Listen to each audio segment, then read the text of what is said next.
감사합니다. 오늘 저희들에게 또 특별하게 또 새로운 하루를 허락하셨습니다. 또 무엇보다 오늘은 같이 모여서 예배드릴 수 있는 그런 또 특별한 하루이기에 너무 감사드립니다. 오늘 드리는 이 예배를 하나님이 기쁘게 받아주시길 바라고, 또한 말씀을 같이 전할 때 전하는 사람이나 듣는 사람이나 모두가 다 하나님이 주시는 동일한 그 은혜를 경험할 수 있는 시간 될 수 있게 도와주시고, 또 하나님 말씀을 통해서 또 힘을 얻을 수 있고 용기를 얻을 수 있는 그런 시간이 되길 바라고 원합니다. 주님, 이 시간 주님께서 처음부터 끝까지 인도해 주시길 바라고, 또 인도하실 것에 대해 감사하며 예수님의 이름으로 기도했습니다. 아멘. 지난주 우리는 눈을 뜨는 것에 대해서 같이 배웠습니다. 놀라운 것은 성령님도 눈을 뜨게 하지만 사탄도 우리 눈을 뜨게 할 수 있다는 것을 저희들이 좀 배웠습니다. 에베소서에 나와 있는 내용을 보게 되면 성령님이 눈을 뜨게 했을 때 우리가 볼 수 있는 것은 하나님의 소망, 하나님의 영광, 그리고 하나님의 능력을 볼 수 있게끔 우리의 눈을 띄워주신다고 말씀하고 있습니다. 반면에 사탄이 우리 눈을 뜨게 하게 되는데, 아담과 이브가 눈을 떠서 자신들의 모습을 보고 부끄러워서 하나님의 낯을 피하여 숨었던 것처럼, 사탄이 눈을 뜨게 할 때는 우리 자신을 바라보게 하면서 비참함을 느끼게 한다는 것을 지난주에 같이 배웠습니다. 성령님이 우리 눈을 뜨게 하는 것이 굉장히 중요합니다. 엘리사의 시종이 엘리사가 기도하자 그의 눈이 열려서 그 주변에 하나님의 불마차와 불수레가 가득한 걸 본 것처럼 꾸준히 기도하며 우리의 눈을 떠서 하나님이 보여주는 것들을 바라보는 것이 중요함을 다시 한번 말씀드리고 싶습니다. 오늘은 이어서 2장 말씀을 볼 텐데요, 2장 1절부터 7절까지가 오늘 본문 말씀이 되겠습니다. 에베소서 2장 1절에서 7절 말씀, 한 절씩 우리 번갈아가면서 읽어보도록 할까요? 제가 1절 읽고 여러분들이 2절 읽어주시기 바랍니다. 제가 먼저 읽겠습니다. 에베소서 2장 1절. 여러분도 전에는 허물과 죄로 죽었던 사람들입니다.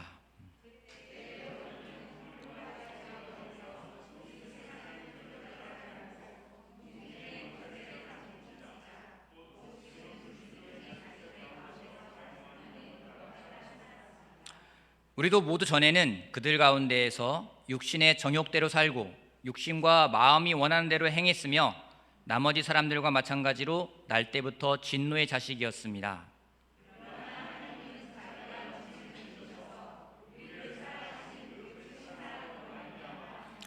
범죄로 죽은 우리를 그리스도와 함께 살려주셨습니다. 여러분은 은혜로 구원을 얻었습니다.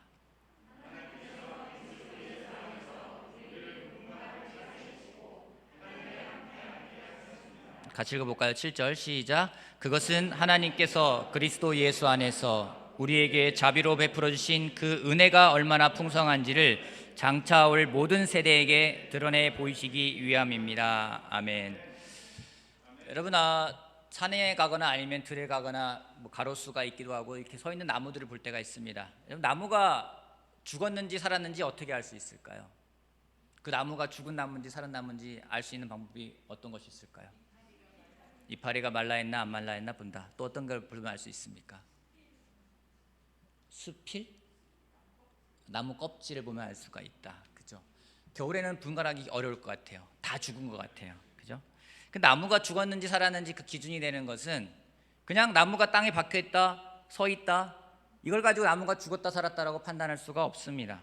나무의 뿌리가 땅에 내려져 있고 땅이 주는 영양분을 받으면서 땅과 나무가 서로 간의 상관 관계를 계속해서 만들어 갈 때, 이어져 갈 때 우리는 그 나무가 살아있다라고 이야기를 합니다.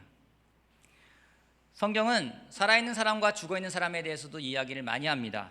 오늘 1절 말씀에는요, 누가 살아있는 사람이고 누가 죽어있는지에 대해서 이야기를 하는데, 1절에 다시 한번 말씀 보면 이런 말씀이 있습니다. 여러분도 전에는 허물과 죄로 죽었던 사람입니다. 바울은 에베소 교회에 편지를 보내면서 그들의 과거에 그들의 삶이 어떤 사람들이었는지를 다시 한번 상기시키고 있습니다. 그들의 예전의 삶을 죽은 상태라고 표현을 하고 있어요. 어떤 육체적인 신체적인 죽음이 아니라 그들이 영적으로 죽어 있었다는 것을 다시 한번 상기를 시키고 있습니다. 어떻게 왜 죽었는지, 그 죽음의 원인이 무엇인지 허물과 죄라는 표현으로서 허물과 죄로 인해 죽었다라고 이야기를 합니다. 허물은 그 말 그대로 바른 길에서 떨어졌다, 바른 길에서 벗어났다 라는 의미의 단어입니다. 죄라는 것은 여러분도 많이 알겠지만은 관역에서 빗나가다. 가야 될 목표를 못 마치고 빗나가다. 하나님께서 제시하신 생애 목표를 맞추지 못하고 빗나간 행위를 죄라고 성경은 이야기하고 있습니다. 결국에는 허물이나 죄 같은 의미의 단어라고 볼 수가 있습니다. 하나님이 보여주신 길에서 멀어지고 하나님이 원하시는 방향에서 멀어지는 것, 있어야 할 곳에 있지 않고 가야 할 길에 서 있지 않고 떨어져 있는 것, 이것은 하나님과 멀어진 관계라고 이야기를 하고 성경은 그것을 죽은 상태다라고 이야기를 합니다.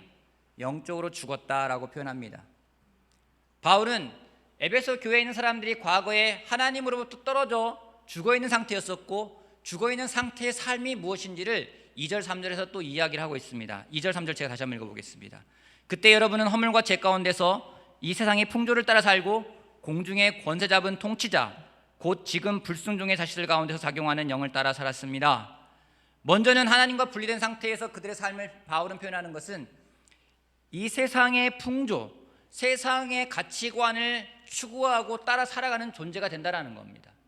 우리가 하나님이 보여주신 길에서 멀어질 때에 우리는 그냥 멀어진 길을 따라 살아가는 것이 아니라 무엇인가를 따라 살아가요. 여러분 2절 3절 말씀을 다시 한번 읽어보면요, 따라서라는 말들이 반복되는 걸 볼 수가 있습니다. 세상의 풍조를, 세상의 가치관을 추구하는 존재로 살아가는 것이 죽은 상태의 삶입니다. 성경은 또한 이것을 공중의 권세 잡은 통치자, 불순종의 자식들 가운데서 작용하는 영, 결국에는 사탄의 영향력 아래에서 살아간다고 이야기를 합니다. 성경은 사탄을 공중 권세를 잡은 자, 불순종의 자식들 가운데서 작용하는 영이라고 합니다. 이 이야기는 무슨 말입니까? 사탄이 가까이 있다라는 거예요. 멀리 있는 존재가 아니라는 겁니다. 하나님이 하늘 위에서를 내려다보신다고 표현하고 있지만 사탄은 우리 근처에 가까이에서 항상 우리의 틈을 노리고 있는 존재라는 겁니다. 성경은 사탄을 고소자, 참소자라고 부릅니다. 그 틈을 보고 있다가 틈이 생기면 비집고 들어갑니다.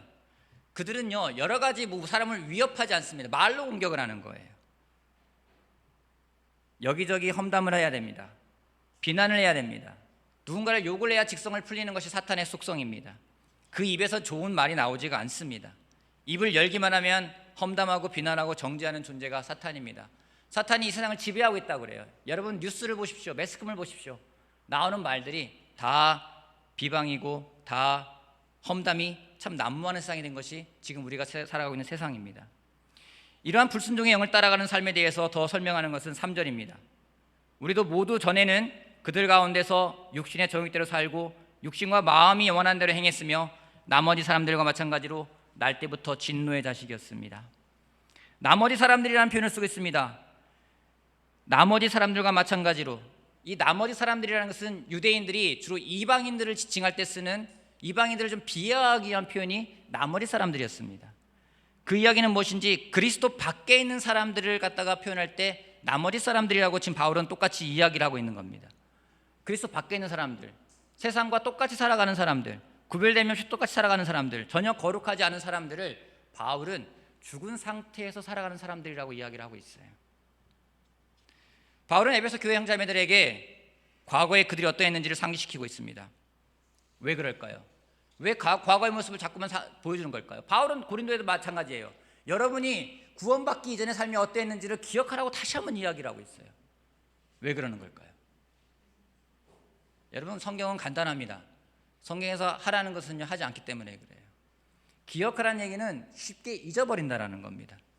구약이든 신약이든 성경을 읽으면 읽을수록 공통적으로 나오는 것은 무엇인지 우리의 옛사람이 어떤 상태였는지를 자꾸 기억하라고 이야기를 하고 있어요. 사람은 쉽게 잊어버립니다. 저도 마찬가지예요. 제가 몇 번 이야기했지만은 오늘 제가 서 있는 이 모습이 그냥 원래 나의 모습인 것 같아요. 하지만 저의 과거를 알고 있는 이방인 사람들은 알 겁니다. 얼마나 상처를 잘 주는 사람이었는지, 얼마나 무뚝뚝하고 정말 저의 항상 들었던 말들이 너는 너무나 센시티브하지 않다, 사람의 마음을 모른다 이야기를 했던 사람이 접니다. 조금은 나아졌어요. 주변의 형제자매들의 도움으로써, 또 주변에 성숙한 사람의 도움으로써 조금 나아졌지만은 아직도 갈 길이 멀고 멉니다. 근데 조금 나아진 나의 모습이 원래 그 모습을 생각하는 거예요. 여러분 신명기를 읽어보십시오. 모세가 주구장창 이야기합니다. 여러분이 이집트에서 종살이하던 때를 기억하라고 이야기를 하고 있어요. 그걸 잊어버리면 하나님이 우리를 구원하신 것에 대한 구원의 기쁨도, 감사도, 감격도 없어집니다. 여러분, 우리도 마찬가지였어요. 어떠했나요? 우리도 허물과 죄로 죽었고 세상을 따라서, 사탄의 유혹을 따라서 살던 사람이었습니다. 여러분, 에베소 교회 편지 보낸 거 1절 3절 읽으면요 너무나 비참해요. 여러분들이 어떠한 존재였느냐? 허물과 죄로 죽은 사람들이었다. 사탄을 따라서 살아갔던 사람들이었다. 나머지 사람들이었다. 세상과 구별되지 않는 사람들이었다. 얼마나 비참합니까? 얼마나 절망적입니까? 근데 이 모든 것들을 뒤집는 구절이 4절입니다. 4절 말씀 다시 보겠습니다. 그러나 하나님은 자비가 넘치는 분이셔서 우리를 사랑하신 그 크신 사랑으로 말미암아 범죄로 죽은 우리를 그리스도와 함께 살려주셨습니다. 4절을 시작하는 두 단어가 그러나 하나님은 이라고 나와 있습니다. 말씀을 준비하면서 구절을 계속 읽는데 이 대목에서 좀 생각에 많이 잠겼어요. 그러나 하나님은, 여러분 너무 감격스러운 단어 아닙니까? 그러나 하나님은 모든 것들을 다 바꿔버리는 단어입니다. 앞에 아무리 절망적이었고 희망이 없고 죄 가운데 살아가고 심지어 죽은 상태라 하더라도 그러나 하나님은 이라는 단어가 있기 때문에 우리가 희망을 가져갈 수 있는 것입니다. 이 얼마나 멋진 단어입니까? 그러나 하나님은 모든 걸 다 바꿔버리는 거예요. 앞에 일이 어떤 일이 벌어졌든지 간에 모든 걸 바꿀 수 있는 것이 바로 그러나 하나님이라는 겁니다. 그러기에 혹자는 성경에서 가장 아름다운 문장을 꼽으라고 했을 때 그러나 하나님이라는 이 문장을 가장 아름다운 문장이라고 꼽는 사람들이 있습니다. 여러분, 우리 하나님이 그런 분이세요. 반전을 만드시는 분이세요. 과거가 아무리 암울하였고 현재가 고통스럽고 미래가 희망이 없어 보여도 그 모든 것을 뒤집을 수 있는 하나님에 대한 표현이 그러나 하나님은 이라는 겁니다. 여러분, 우리가 이 하나님을 기억한다면요 어떤 일이 벌어질까요? 내 앞에 많은 어려움이 있고 현재 고통스럽게 살고 있고 과거를 봐더라도 좋은 일이 없는데 그러나 하나님은 이라는 단어를 우리가 믿게 된다면 하나님의 놀라운 기적을 경험하게 될 것입니다. 시편 저자들은 그런 표현들을 많이 썼습니다. 시편 49편 15절에서는 앞에 많은 그런 어려움에 대해서 이야기를 합니다. 15절에 이런 말이 나옵니다. 그러나 하나님은 분명히 내 목숨을 건져주시며 수월의 세력에서 나를 건져주실 것이다. 54편 4절에는 이런 말씀이 있습니다. 그러나 하나님은 나를 돌보시는 분이시며 주님은 내게 힘을 북돋아 주시는 분이시다. 66장 시편 66편 19절에 그러나 하나님은 나에게 응답하여 주시고 내 기도 소리에 귀를 기울여 주신다. 앞에 어떤 일이 벌어진다 하더라도 그러나 하나님은이라는 그 단어가 모든 것들을 바꿔버리는 것을 알 수가 있습니다. 사랑하는 일산교회 형제자매 여러분, 여러분이 믿고 따르는 하나님은 어떤 분이십니까? 우리가 믿고 따르는 하나님은 반전의 하나님입니다. 사람들이 그럽니다. 하늘이 무너져도 솟아나는 구멍이 있다고 합니다. 여러분, 하늘이 무너져도 우리는 표현할 수 있습니다. 하늘이 무너져도 그러나 하나님은, 우리의 신앙 고백은 그러한 고백이 될 거라 저는 확신합니다. 그러나 하나님은, 그러기에 우리는 실망하거나 좌절하지 않을 수가 있는 겁니다. 5절 6절 말씀 보겠습니다. 5절, 범죄로 죽은 우리를 그리스도와 함께 살려주셨습니다. 그러나 하나님은 범죄로 죽은 우리를 그리스도와 함께 살려주셨습니다. 여러분이 은혜로 구원을 얻었습니다. 하나님께서 그리스도 예수 안에서 우리를 그분과 함께 살리시고 하늘에 함께 앉게 하셨습니다. 그러나 하나님이 어떤 일을 하셨는지 세 가지를 이야기하고 있습니다. 첫 번째는요, 죽음 가운데 있는 우리들을 다시 살리셨다고 이야기를 하고 있어요. 오늘 노영영 자매의 성찬 드리면서 저도 굉장히 좀 뭐라고 할까요? 성령님이 인도하시는 생각이 들어요. 매주마다 그런 걸 경험하게 되는 것 같아요. 다시 소생시킨다고. 하나님이 죽었던 우리들을 다시 살리셨습니다. 6절에 뭐라고 나와 있습니까? 그리스도 안에서 우리를 그분과 함께 살리셨다고. 이 표현은요, 원문을 보게 되면은 우리를 일으켜 세웠다고 이야기를 합니다. 그 다음에 어떻게 합니까? 함께 하늘에 앉게 하셨다고 이야기를 하고 있어요. 하나님이 하신 일이 무엇입니까? 죽었던 우리들을, 어쩌면 죄와 허물 때문에 죽었고 사탄의 그 세력 안에 있던 우리들에게, 절망이고 희망이 없는 우리들에게, 그러나 하나님은 우리를 살리셨대요. 살리시고는 뭘 했습니까?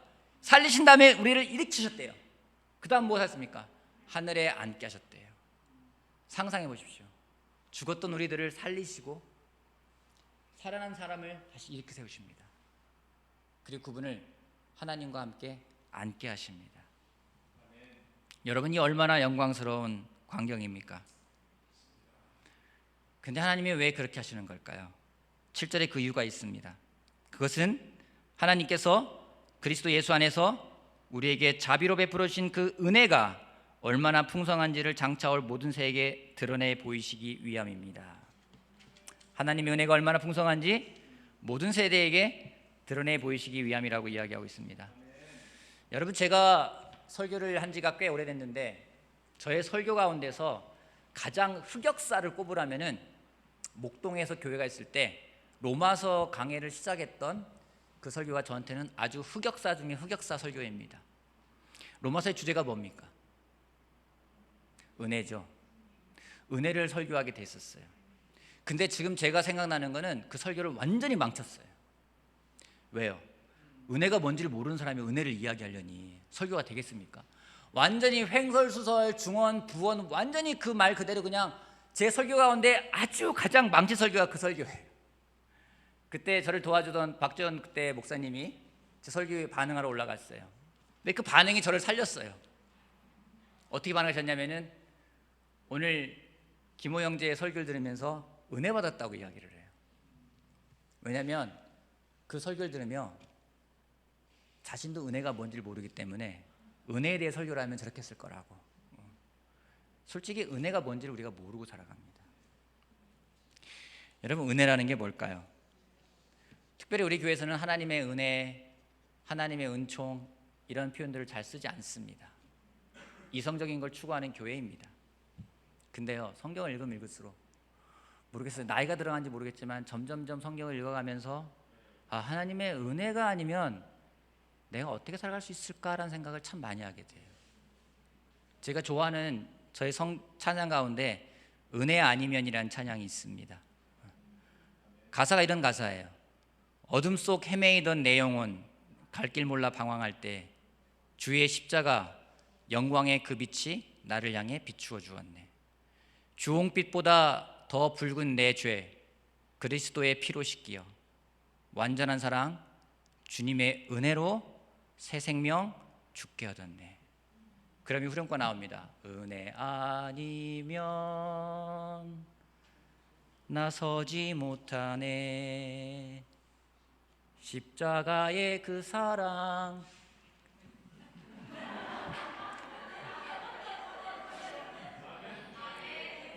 여러분이 믿을지 안 믿을지 모르겠지만 저는 98년도에 그리스도의 교회 오디션을 통과한 공식 송리더였습니다.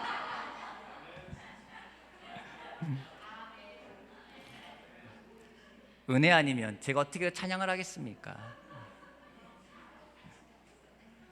은혜 아니면 나서지 못하네. 십자가의 그 사랑. 능력 아니면 나서지 못하네. 은혜 아니면 나서지 못하네. 놀라운 사랑. 그 은혜 아니면 나서지 못하네.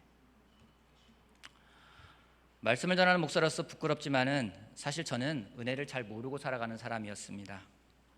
하나님보다는 내가 중심이 돼서 했던 일들이 참 많은 것 같아요. 내가 선택하고 내가 움직이고 내가 결정하고. 맞습니다. 물론 하나님이 우리들에게 주신 자유의지라는 것이 있습니다. 자유의지를 사용하여서 기꺼이 능동적으로 하나님의 뜻을 이루어내는 삶을 살아가는 것은 굉장히 중요합니다. 하지만 지난 주중예배에서 나눴듯이 시간이 갈수록 정말 나의 의지보다 더 중요한 것이 무엇인지 하나님의 은혜라는 거예요. 은혜가 없으면 살 수 없다는 생각이 점점 강해집니다. 젊어서는 내가 무엇인가 할 수 있다는 생각이 되게 강했던 것 같아요. 하지만 점점점 시간이 가면서 느끼는 건 정말 은혜 아니면 설 수가 없다는 겁니다. 어떻게 설 수 있겠습니까? 어떻게 살아갈 수 있겠습니까? 하나님 앞에서는 주중예배 때 나눴던 것처럼 우리가 하나님 앞에서는 철저하게 수동태의 삶을 살아가야 됩니다. 반면 하나님의 뜻을 이루어가는 데서는 능동태의 삶을 살아가야만 됩니다. 하지만 이 모든 것이 다 하나님의 은혜라는 것을 우리가 기억하는 것이 필요합니다. 나이 드신 어르신들과 이야기할 때마다 항상 말씀하시는 것들이 참 그 입에서 나올 때마다 은혜입니다, 은혜 받았습니다, 은혜 받으세요 라는 얘기를 하면은 예전에는 잘 다가오지가 않았어요. 요즘에는요, 하나님의 그 은혜, 은총, 이게 결국 해결책이구나. 교회사를 보더라도요, 우리가 말하는 어거스틴, 아우구스티누스, 많은 시대에서 혼란스러울 때 루터, 칼뱅, 이 사람들이 종교개혁을 하면서 정말 교회의 교리를 세워가면서 그 어려운 시간에 그들이 찾았던 돌파구가 무엇인지 바로 하나님의 은혜예요. 하나님의 은총이라는 겁니다. 우리가 하나님의 은혜를 알고 그 은혜를 경험하고 또 그 은혜를 항상 기억한다면 우리들은 하나님을 찬양할 수 있을 것입니다. 해야만 되기 때문이 아니라 기꺼이 할 수 있을 거라고 저는 확신합니다. 그러나 하나님은, 여러분, 이 말은 참 은혜로운 말이에요. 앞에 많은 절망적이 있다 하더라도 그러나 하나님은 바꾸실 수 있다라는 겁니다. 근데 그 하나님이라는 그 효력이 어디서 나올까요? 바로 예수 그리스도 안에서입니다. 그러나 하나님은 우리를 죄 가운데 살리셨습니다. 어디서요? 그리스도 예수 안에서 우리를 그분과 함께 살리셨고 그분과 함께 일으키셨고 그분과 함께 앉게 한다고 이야기를 하고 있습니다. 그러나 하나님이라는 그 능력이 발휘되기 위해서 우리가 그리스도 안에 있는 것이 가장 중요합니다. 그리스도 안에서만 그 효력을 발생할 수 있기 때문입니다. 우리가 예수님께 붙어 있어야 되는 이유를 바울은 아주 명확하게 설명을 하고 있습니다. 오늘 여러분들은 어디에 서 계십니까? 그리스도 예수 안에 계속 계신다면 우리는 그러나 하나님은 이라는 단어를 경험하게 될 것입니다. 그 은혜를 찬양해야 될 거라 저는 확신합니다. 말씀을 마무리하고자 합니다.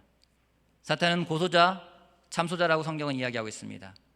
참소자는 말에 맞게끔 우리를 헐뜯어서 우리가 죄가 있는 것처럼 꾸며서 우리를 고소하는 자가 바로 사탄입니다.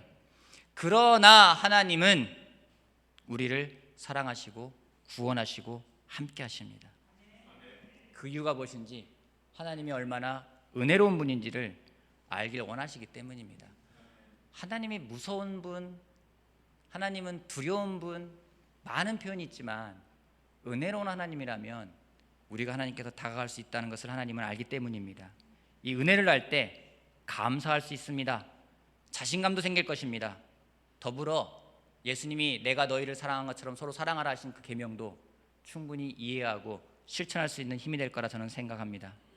저는 사탄이 우리들에게 여러 가지 두려움을 심어준다고 생각합니다. 혹시 절망 가운데 계신 분이 있습니까? 불안하신 분이 있으십니까? 많은 형제자매들이 걱정할 때가 있습니다. 교회가 분열되는 것 같은 두려움에서 불안하다 이야기를 합니다. 어떤 사람은 자기 가정이 깨질 것 같아서, 아이들이 엇나갈 것 같아서 두렵다고 이해하는 사람도 있습니다. 앞날에 대해서 막연하고 막막해서 힘들다고 하는 사람도 있습니다. 직장에서 하루하루 살아가는데 초조하고 긴장 속에 살아간다는 사람도 있습니다. 다 맞는 말입니다. 하지만 여러분 기억하십시오. 그 많은 것들이 있다 하더라도 그러나 하나님은 그 모든 것들로부터 우리를 구원해내실 거라고 성경은 이야기하고 있습니다. 그 믿음을 통해 은혜로 구원받았다고 바울은 또 힘주어 이야기를 하고 있습니다. 여러분, 우리는 그런 사람들입니다. 앞에 많은 일들이 있지만, 많은 절망 가운데 있지만 저는 믿습니다. 그러나 하나님은 그 모든 것들로부터 우리를 구원해내실 것입니다. 그 하나님을 믿고 그 하나님의 은혜 가운데 하나님을 찬양하는 저와 여러분이 되길 바라면서 말씀 마치겠습니다.